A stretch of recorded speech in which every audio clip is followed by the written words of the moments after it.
So now we have some breaking news. Fox News alert now to Washington, D.C. The FBI reaching out to Congress in an apparent update on that letter from the 28th of October talking about the Clinton emails. Now, the head of the House Oversight Committee, Congressman Jason Chaffetz, tweeting this a moment ago on screen. FBI director just informed us, based on our review, we have not changed our conclusions that we expressed in July with respect to Secretary Clinton. All right, some details to go through here. Let's bring in Ed Henry from Washington.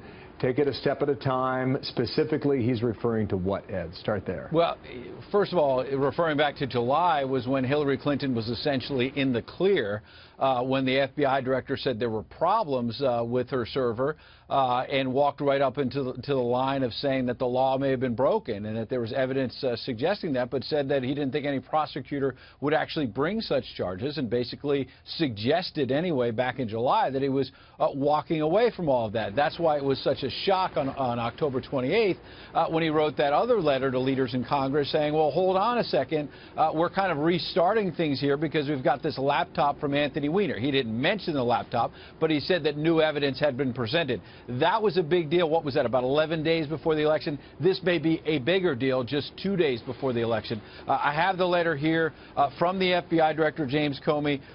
He said, I want to let you know, we sent that letter, quote, since my letter, the FBI investigative team has been working around the clock to process and review a large volume of emails from a device, again, the laptop, obtained in connection with an unrelated criminal investigation. During that process, we reviewed all the communications that were to or from Hillary Clinton while she was Secretary of State. Based on our review, James Comey says, we have not changed our conclusions that we expressed in July with respect to Secretary Clinton. I am very grateful to the professionals at the FBI doing an extraordinary amount of work here in a short amount of time. So look, again, a little bit cryptic because it says, you know, we fall back on what we said in July. Doesn't directly say she's in the clear.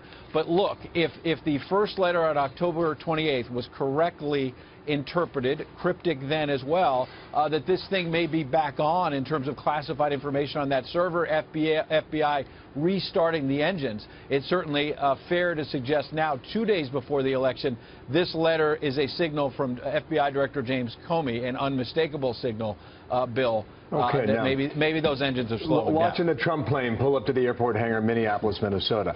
Technically speaking, the investigation was never closed. That's Correct. what Comey said over the summer before Congress.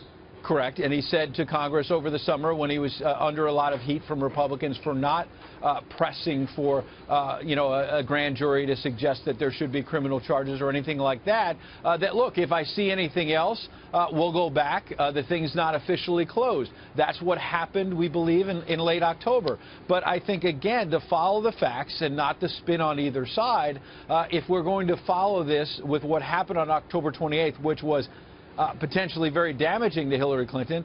Again, we don't want to get ahead of ourselves. We want to stick to the facts. But I underline the word potentially. This could potentially be a big sigh of relief for Hillary Clinton. Yeah. Ed, you know, it seems that if James Comey feels that he injected himself into the political dialogue here, this latest statement, which came out just moments ago, would serve in some ways to neutralize that. He's basically saying, I looked at what they had. As I promised, I would update the American people and Congress if there were new developments. So I came forward. I told them there was new development, and they've been working around the clock, as he says in this memo. And so far, I don't see any reason to think that we're going to change our conclusion from July. I mean, you know, so how much of this is an effort in that regard?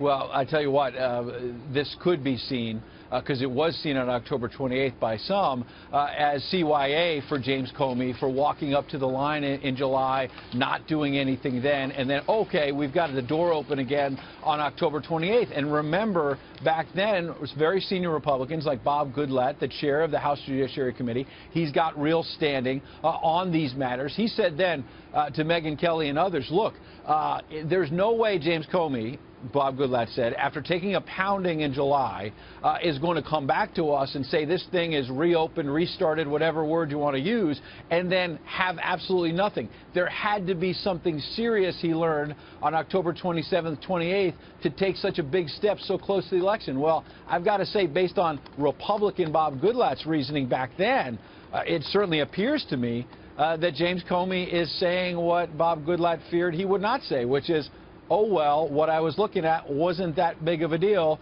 and so I'm not changing my mind from July. So I actually think this could be a bigger head-scratcher in terms of James Comey, his legacy, because he walked up to the line in July, didn't do anything. Then he saw the door ajar again October 28th, got hammered again by Democrats this time, Republicans back in July, Democrats a couple weeks ago for saying, why are you interjecting into the election? You better have something this time.